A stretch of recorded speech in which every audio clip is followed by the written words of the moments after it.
definitely. And, you know, we do finally have a lobby. TY and Silky are ready. And, how's it gonna go here, Light? How's it gonna go? Silky, you know, he tested his ZVT against Control earlier. Now he's going up against one of Control's biggest inspirations. Although, to be fair, TY is an inspiration to Terran players everywhere. You're like, to be fair, he inspires us all. Yeah, he does. It's a very inspiring person. Yeah, he blesses the reins.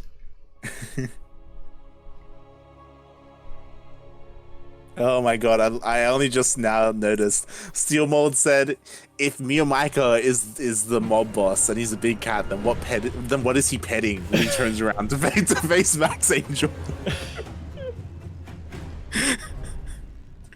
Oh god. It's Justice Simon. He's petting Justice Simon.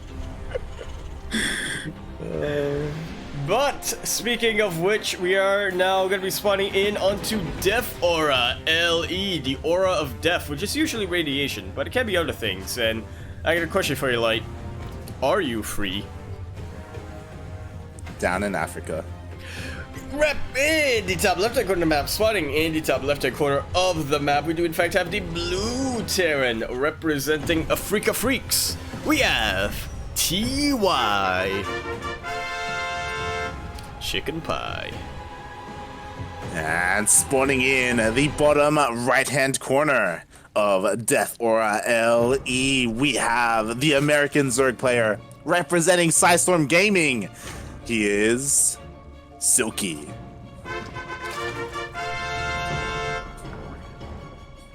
Not to be confused with Silky. Not to be confused with Silky. God damn it. But yeah, moving on.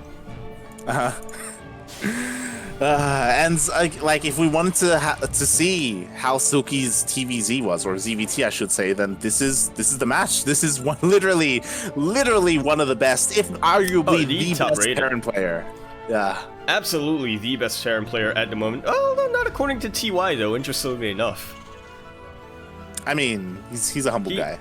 He very much so is. I think it was recently TY. He made his power rank of GSL players, and for very obvious reasons, he excluded himself. But he did make like an off comment, which is like, yeah, I think innovation is at least as good as me, if not better. Yeah. I mean, again, when it comes to GSL, like it's a good reference point, but at the same time, especially when it comes to the playoffs, like it does come down to matchup. Like that's what it comes down to. And there are certain Terran players that are better in some matchups than others. I would say the same, where I think like players like Innovation and some of these other guys may have like better like matchups compared to Cure, like especially like TVT and things along those lines. But yeah, we'll see. I'm curious to see if TY has been practicing after GSL, or if he just kind of took a break as well. All I know is that he's been on special stream semi-often, eating food, and no, he's also done a bit of a... He wants in on this sort of trend of 2020, right? Which is pro players making YouTube guides and whatnot that I want to say Hearthstem and Lambo kicked off, but you know, other players like Uthermal have really started to really do a lot of it this year. Yeah. I mean, I think Lambo's been doing it for quite some time, for a couple of years. Yes. Lambo's the OG in this. Well, I guess not the OG, but you know, of this current generation. Yeah. Lambo's kind of the founder or the trend starter. Yeah, and of course you have Ragnarok for Korea, right? Like where they've been going for quite some time. Yeah. So it's really cool to see that they're like producing more content and doing more for fans and for viewers as well. And yeah, I'm just curious to see where TY is at and where Silky's at as well. Especially since I was just checking, there's only one Terran player in his group. Future and Vindicta and Jehefe are in the other group for DreamHack. So who's the poor Terran player? Masa. Okay, Maru Masa's himself. pretty good. Yeah, Maru's pretty good. Yeah. Maru is pretty good. And yeah, we'll see how this goes, as we are seeing TY go for his bio opener. He's looking getting a worker there. Yeah, and you can sort of see the difference between TY and Control here. TY is a lot more sort of, I kind of want to say cautious in a way. Yeah, like there's different ways to phrase it, like cautious. I would say like macro focus. Like he isn't looking for this. One. Yeah. Yeah, he isn't looking for this like big like early push. Like he isn't going for BCs. He isn't going for like this big Hellbat push. He's just macroing up. He's focusing on his production. He's getting ready for the mid game. That he is, and keeping these Hellions alive is definitely going to be quite a bit of a help in that mid game. He's not turning them into Hellbats yet, but once the opportunity presents itself, they actually are pretty dang good for preventing these sort of link surrounds. That tends to happen when you go for these pushes. It's also important to note that because of the latest patch, like the creep is a little bit more susceptible to Hellions, so it is. It's 4. It used to be 6 Hellions, 1 Reaper to one-shot a creep tumor.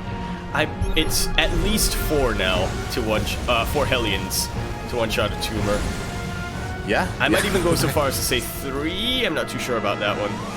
Yeah, Light just damage, then I think that's something. Yeah, I think just then we did see 4 Hellion shots kill the creep tumor, but either way, like it's a lot faster. It means that TY or Terran in general can have more map control, and it takes a lot longer for the Zerg player to kind of establish themselves in the mid game and get that creep threat out. So we'll see how that goes. As ooh, he does get a queen. That he does. He hasn't lost a Hellion either, or Reaper. Very good use of those KDA charges there to sort of juggle it around. That was something.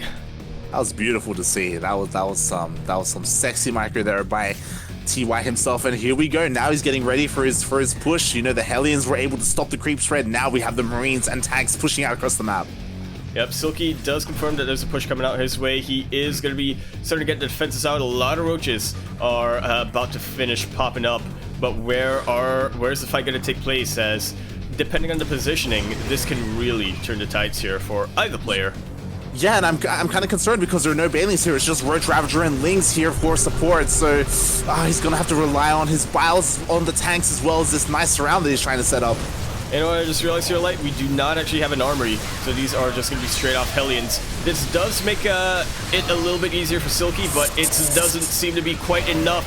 Even the Viking on the ground to help out. Beautiful starter stepping coming out from TY, but in the end, Silky just has enough here to even go for the counterattack.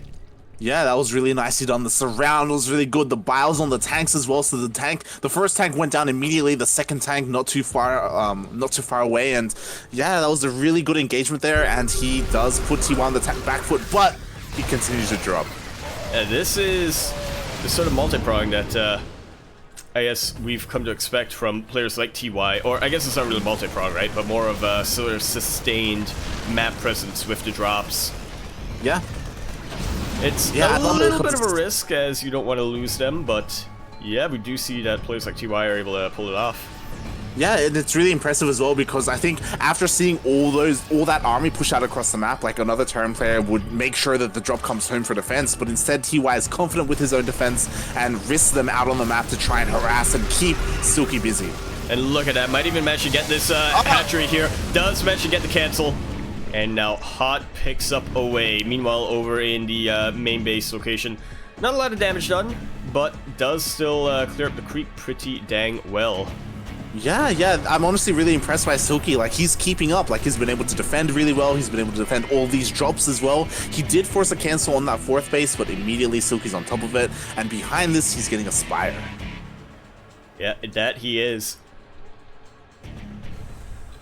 It's definitely the anti-tank unit there, not necessarily the anti-tank marine unit, but it, again, does come down to the sort of positionings and surrounds that we've seen Silky can definitely pull off. Yeah, definitely. It's interesting to see TY stick with this marine tank style. Like he despite the patch, he isn't going for Widow Mines.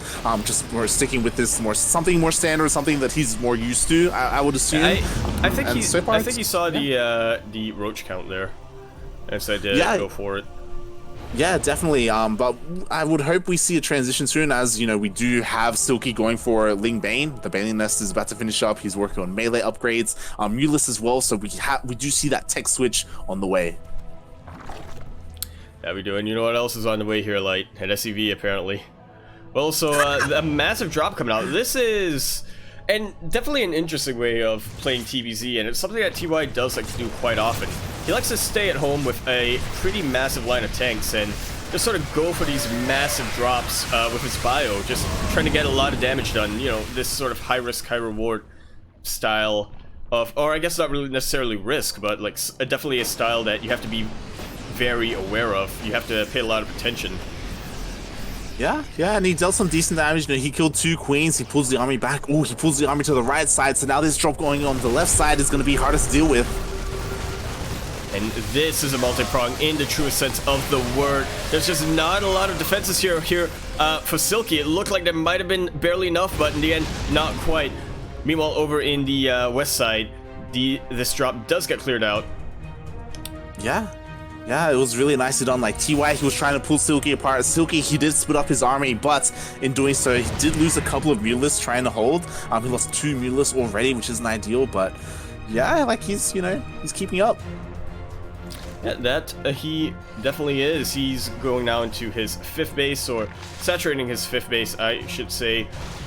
This Mutalists are actually doing quite a lot, and this is the risk that you're taking with the style that TY went for. This massive sort of bio on the map style. You're relying a lot on your tanks for defense, and what happens when you have a unit that shoots from the sky? Yeah, definitely. Silky was able to find this angle, this opening where there just wasn't a missile turret, and the tanks were exposed. The Marines weren't there either, so already picks off 2 tanks. He isn't committing too much to the Mutalists, which I do like. And TY, he is switching into those Widow Mines. Indeed, he is. Even getting a couple of Thors out, or a Thor out, just to have a little bit more of a reliable form of damage. Yeah, the splits here from Silky, not the best. A lot of these units are starting to get jumped up. The tanks have been taken out. There is only 1 left. That's a lot of Banelings that are starting to crash in. But meanwhile, the kiting here from TY doesn't lose a single Marine to the Banelings. And that was a hold if I've ever seen one, Light. Yeah, nicely done there. He was able to hold. In doing so, though, he did lose around 10 SCVs, so some damage was done, and he is forced to stay back home. But behind this, TY, you know, he's expanding. He's taking his 4th base, you know, slowly but surely. I imagine he's going to want to take his 5th base pretty soon. He's got Thors coming out as well. So, yeah, that was really well done. That it was. Oof. Too much more Mutalists. Oh, man, I thought at least a couple of them would get away there. But yeah, no, they all do fall. Yeah, they do fall. Meanwhile, though, Silky has been maxed out for quite some time. I would like to have seen him apply a little bit more pressure, but here we go. He's setting up his army to try and deny this 4th base. And again, even though he's maxed out, it is a little bit deceptive. You know, a lot of that is in that Roach Ravager that he wants to slowly get rid of to replace with more like efficient supply. And it's going to be coming fairly soon, as that hive is about to be finished up here. We will have to see whether or not he goes for the Ultra Cavern or the Great Aspire. There is a run by coming up here with this Roach Ravager, as well as the Banelings. And the Banelings, they're going back and forth a little bit, unsure what to go for, but they do manage to sight that Planetary. Nicely done here from Silky. But is it too late? Is this going to make TY pull the trigger? Yeah, we'll see. I'm a little bit concerned for TY. He doesn't have a lot of AoE at all with that army. Oh my god, but the reinforcements are going to catch all this Roach Ravager. Flank Light. Absolute sandwiching. Silky cannot get out of here with a lot of units left. Very nice to the mines as well. Manages to take out quite a number of those units. And now Silky is scrambling for a remax, but TY's already across the map thanks to those speed zones. Yeah, definitely. The Mutalists are trying to catch reinforcements, but there's just so much bio out on the map that they just can't quite catch anything at all. It's a funny feeling, right, when the reinforcements have more supply than the main army there. Very nice concave here coming in from TY. The Lings, unfortunately, not able to buffer here for the Banelings. And that was a pretty efficient trade. Meanwhile, on the other side of the map, it's looking a little bit rough here for TY, but again, this man is macroing like a man. Man. Yeah, they are meeting in the middle of the map as well. There are Banelings here for Silky, so it looks like he will just have enough to clean this army up, and he holds. He pushes TY away. And they said he was spending too much on medevacs. Those fools. And now we're getting to the point where Hive is done. Now we finally have those upgrades on the way for Silky. Kindness plating on the way as well, so we're going to see Ultralists. But to be fair, the creep just isn't quite there for Silky. Like, he isn't even halfway across the map yet. He's barely covering his fringe bases. that he is. And even then, there are a couple of blind spots here and there. This, this creep is not where it needs to be in sort of middle of the map. Especially when your army is so melee, so ground-based, right? Like, that creep spread is critical for your Ultralist to get on top of this army. So we'll see how he can go as TY. He's just double expanding right now. He's just going west and east. And can Silky he hold as TY is splitting his army? Yeah, swinging his army, trying to go for these sort of multi-progs. TY is going to have to be very quick to pull these hot pickups. And mine does get a massive amount of links there. And there's just not a lot of army here in this sort of eastern area. Is there going to be a connection? The Banelings go off creep. And look at that snipe there with the mines. And now these Banelings are just sitting ducks. But TY, unfortunately, not looking back there. As meanwhile, in the east, a massive... push out here coming in from Silky takes out most of TY's army. Yeah, and honestly, I'm surprised. With that, Silky was able to hold on to his 5th base, or 6th base even. He was able to take out the army in the middle of the map as well, and now he's going for the counterattack. He is. His 4th base was not even a cancel, as it was a straight-up kill. TY, I really like multi-prong, but there does come a certain point where you do want to concentrate your forces somewhat. Yeah, he had to split his army to try and deal with everything. Now there's a Ling run by as well. There's only a single tank. The tank's gonna go down. Now, yeah, this sort of recruitment pool, not quite gonna cut it. TY still struggling to get this 4th base, and this is actually really worrisome, as he just has not been able to get to as secure of an economy as compared to Silky. Yeah, especially because Silky, he's been able to hold on to all his bases, and now he's gotten to the point where he has Ultralists, he's getting Corruptors out as well, he's getting his ideal army. I do think that the only thing he's really missing is probably a couple of Vipers, a couple of Spellcasters, but other than that, like, he's looking pretty good. I think he has too many Roaches as well, he needs to get rid of them. But he's been able to hold on so far. Well, I imagine we'll be seeing that fairly soon. This is a pretty big choke point here. A nice little concave coming up from TY, but I don't think it's going to be enough. TY forced to kite back. Meanwhile, the Lings that went in for a SCV run by right in position for a sandwich. It's really tough to say that TY is going to win this, but we do see a little bit of base trade going on here, Light. What has happened in this game? The drop was able to kill the 6th base, and now he kills another hatchery as well. There isn't enough here to deal with it, so they are trading bases. In the end, though, I think this is better for Silky. Like, Silky has the right-hand side bases. Indeed, he does. TY is keeping a lot of his army alive. Unfortunately, gonna have to sack that that planetary fortress there. Not a lot of not a lot of income from that compared to the repair costs. Like, this is really the last mining base for TY. The other one, like, his 3rd base is almost mined out. Like, this is all he's relying on. Meanwhile, Silky, to be fair, Silky did lose 2 hatcheries, so he himself only has 1. But with the creep spread, it's a little bit easier for him to try and defend. Indeed, it is. You see a little bit of that Mjolnir coming down, and TY does have quite a bit of a spike in his income. And we are starting to get to the point where the Terran player can get away with that if they time the mules correctly. TY is a much larger army than Silky does at the moment, at the cost of his workers. I love this. TY is actually floating over his main base here to the 5th base location. He's doing his best to try and hold on, and if he manages to regain a foothold in his economy, he'll be fine, but Silky isn't looking to let him do that. Oh, look at this concave light. The Ultralists already going to be taken out. These Banelings not getting quite the connections that they want. A lot of bio is starting to get thinned out here for TY, but here comes the flank. Here comes the flank, and there are only 2 Ultralists left with this army, so it looks like TY should be able to hold, but how much is he going to lose before he does? Well, he is, he's actually losing quite a bit here. He loses a lot more workers. This is probably the least of TY's concerns at the moment. TY holds once again. Can he translate this into a counterattack and win? Look at the army supply difference right now, Light. Yeah, Jesus Christ. Like, TY, I would love for him to just go for a big, massive push. Because he is hurting right now, but he's going for it. He needs to. He does still have to be very, very careful with his positioning here. Does not want to get surrounded here. It doesn't take too much here for Silky to really turn the tides. I feel like I said here too much, and that kind of sounds weird. Silky is playing it pretty pretty patiently right now, wants to know exactly what he can get done with these Zerglings. Trying to go for run by, but honestly, that might be too little too late here for our red Zerg player. This is a final stand coming out from Silky.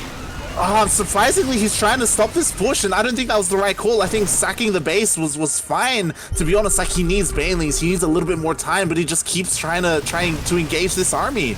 And he has rolled that run by has been cleared out as well in the sort of north area, and this is looking like the beginning of the end. Silky had it for quite some time, but now TY has been able to turn it around. GG is called. TY gonna take game number 1. GG, and honestly, what a game number 1. I'm just so impressed by how Silky was playing that. I do think that that he definitely didn't need to force that fight at the end, and I think the game would have progressed. And honestly, I think Silky was in a good position, like economically, right? Especially because I don't know if you noticed, but TY was going back home.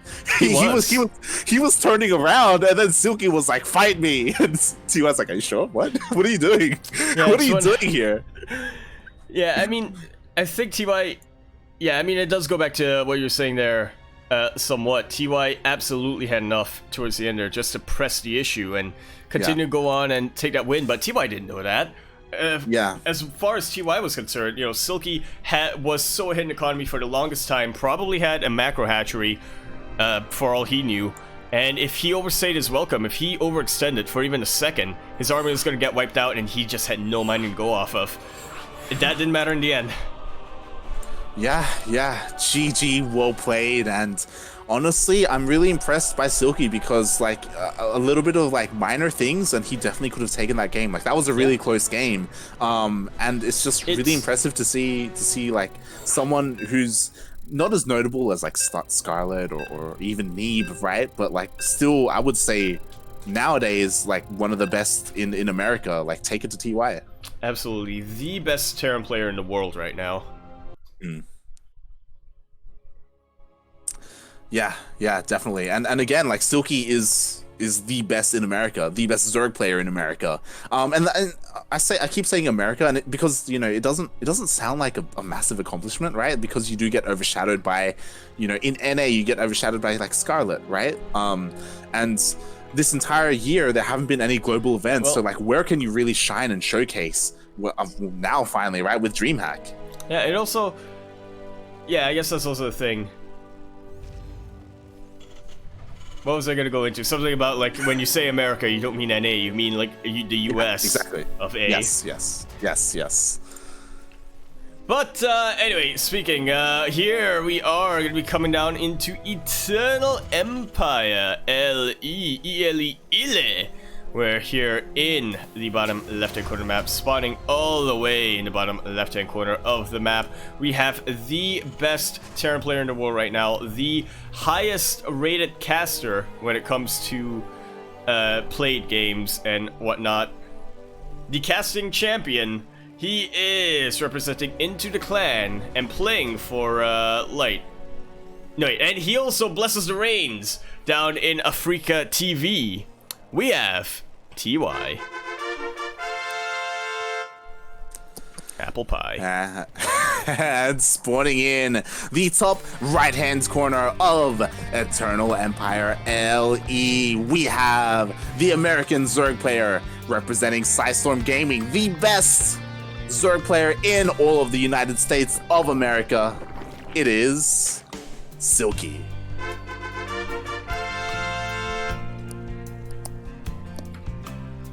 And we should be going into at least the opening, right? Should be fairly different, but now that I think about it, the openings in the last game were pretty standard. Eternal Empire is a different map from Death Aura, is what I'm trying to get at. Yeah, I would say that I wouldn't be surprised if we have pretty similar openers or even more standard openers, because this is known as the macro map of the map pool. So we could be in for another long one. And I'm not opposed to that. That we could. Neither am I here. Especially because Silky, he looked so good that last game. Like, it would say so much if he goes into Eternal Empire and actually wins this game against TY. Like, that'll be so impressive. I even see a couple of people in the chat, they're like, oh my god, like, Silky's playing so well. Like, yeah, he is. Like, this is great. There's a reason we rate him as the top Zerg player in America. Yeah, and I was really curious to see how he would play this series out, because I was kind of hinting at it earlier. We don't really see him play against too many Terran players. Like Vindicta and Future, like they play in online tournaments every now and then. When they do, Silky does take them down, but like that's kind of the only point of reference we really have. We don't really know how he shapes up against the Korean Terrans. But here we have him up against TY, and he's doing really well. That he is. So, yeah, and well... bearing in mind, he's also at a ping disadvantage because we're playing on Korea as well. Like, yeah, he is. Oh, I just realized I had that on the top left-hand DS the entire time. The ping notice. Good call. Oh, good. Oh, good. But, yeah, a couple of different ways I can sort of see this playing out here, Light. This is one of them, definitely one of them from TY. Mm-hmm. Getting that fusion core first. Here's hoping that it's going to be lib range, but it might not be, considering that it is UI. But yeah, I'm just sort of thinking from the Terran perspective here, Light. TY's sort of multi-prog style has the potential to work a lot better on Eternal Empire.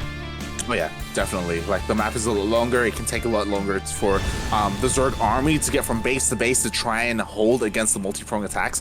Ooh, and yeah, these Hellions are getting a decent amount of damage. Yeah, already 2 drones and shaves off the link God. count, even if it is pretty minor. No, these drones! They are starting to line up. The links are coming in, but they are insufficient. Very good use of the choke points here coming out from TY. 10 drones have gone down, and these Hellions are hungry for more. Oh god, the drones, okay, they should be cleaned up before they kill too much, but already too much has been done. 10 workers have gone down, and the BC hasn't even gone across the map yet. And it's not over yet, Light. A couple of these drones trying to evacuate to the third base, where there are 2 more Hellions to the wait. Oh god, and Hellions still TY's alive just in the making main. more. It's 11 to main. It just got take taken out. another one. Oh god, and this is just going from bad to worse for Silky, like, especially because he's struggling to deal with this. The BC is about to finish, and if this just goes across the map, like, what is there? Not a lot of queens is gonna be the answer to that here, Light. Yeah, and okay, so Silky, he did go in with an Overlord. He did scout the 1-1-1 opener, so he does know that potentially a BC or a Banshee is on the way. So, okay, he is getting spores up in all his bases, so he should be decently, like, set up for this, but He's pulling TY pulled the queens away. Oh god. And this is starting to go from bad to worse. This creep, there's a little bit of a gap here in terms of creep, and that's going to take quite a while for these queens to come in and transfuse. Already, there's only one with enough energy to transfuse left. And TY, he's doing the old pull the queens away move. These drones are in so much danger. Oh, they're all lining up. More drones go down. There are enough queens here to push it, to finally push this away. High energy queens. Okay, no, there's still one in the back there. I got a little bit panicky there, but yeah, even more, 8 more drones going down. 22 in total this game. TY, he is gotta be happy with the damage he's getting. Yeah, and just like that, like, Jesus Christ, TY has just done so much. He is looking so good setting up here for the mid game. So many workers went down, which forces them to be remade, so Larva isn't made on roaches or on this defense. And now, oh god, these Hellions, they're just looking to find more damage. Indeed, they are. There's just so much map control for TY right now. If you notice, Silky is a little bit afraid to send these creep tumors out, as he knows that that's just going to be a bit of a waste there. Yeah, definitely. And here we go. Here's like the 1-2 punch. Like, so many workers went down. Now the Hellions. Another BC's coming across the map. Yamato is done as well. Oh boy. Wow. This could be a much quicker game compared to our Death Aura, which is kind of funny to say when you look at Death Aura and Eternal Empire in that sort of sequence, but... And what is TY doing, by the way? He's getting 2 more starports. Is he just going mass BC? Is he going to commit to Sky Terran here? I have not seen that. Neither have I. I would love if that's the case.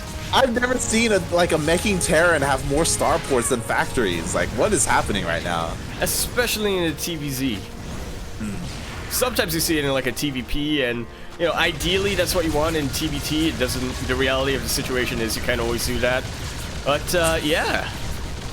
Yeah, and we'll see if we even get to that point as 11 workers have gone down. The queens are going down as well. There's just so little anti-air here for the BCs that, oh god, like, Silky was looking so good in this longer macro game, but now that TY has applied the pressure, Silky, he's struggling.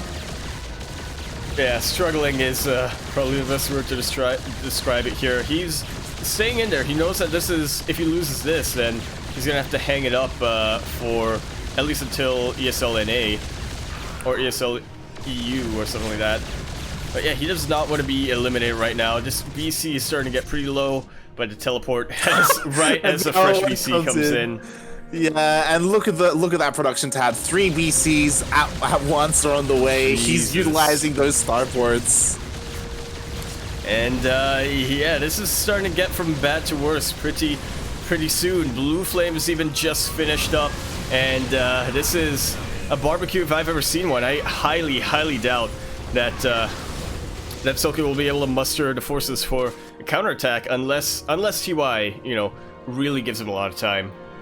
Yeah, we'll see as the Hellions are still dealing more damage. Oh god, they're gonna go to the 4th base as well. Yeah, this is a not safe for drone game if I've ever seen one like. Yeah, F's in the chat for all these drones. Ouch.